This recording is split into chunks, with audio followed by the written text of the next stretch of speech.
Ito mga boss, ang dami nagtatanong kung paano daw po yan. Ngayon mga boss, masasabi ko lang, dapat pa-diamond po siya. Yan o, pa-diamond po siya. Yan, pababa.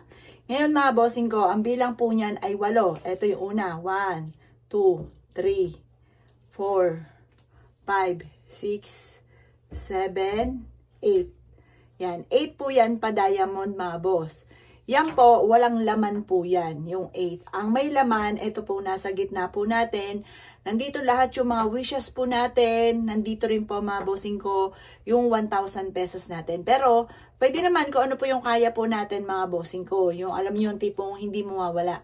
Kasi pag nawala po yan, yung nasa gitnang yan, malas po yun.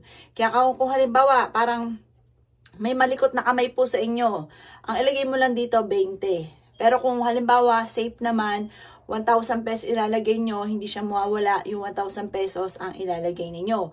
Yung pinakamataas na antas ng pera, ang inyo pong ilalagay. Sabi po nila, mas mabilis na humatak ng swerte, lalo na sa pera, ang pinakamataas na antas. Ano yung pinakamataas na antas? Ay di 1,000 pesos, di ba mga bossing? Yun yung pinakamataas na antas mga boss. Yan po mga bossing ko ay magdudulot sa inyo ng swerte at tagumpay sa buhay.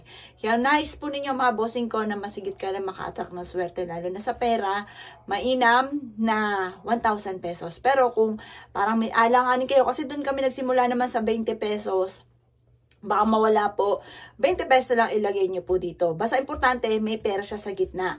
Ang ibig sabihin po niyan, yung 8 na naka-diamond, yan yung mga tao na nakapaligid sa inyo, na ikaw ang namumukod tangi na matutupad yung mga pangarap, ikaw yung parang nangunguna or kaya po special sa lahat. Dahil ikaw po ay meron pong mga wishes dito, meron ka rin pera. Ikaw po yan mga boss. Ikaw yung nasa gitna mga boss. Ang dulot dito ay napakaswerte. Mula na naglagay ako ng ganito mga bossing ko, ang nagsunod-sunod ang mga blessing na dumating at maraming mga magagandang oportunidad na tipo bang hindi ko inaasahan na dumarating mga bossing. Or nagagawa ko yung mga bagay na hindi ko inaasahan na dito pala ako isuswerte. Yung mga ganun mga boss. Yung parang lagi kang dinadala kung saan lagi ikaw ay swerte.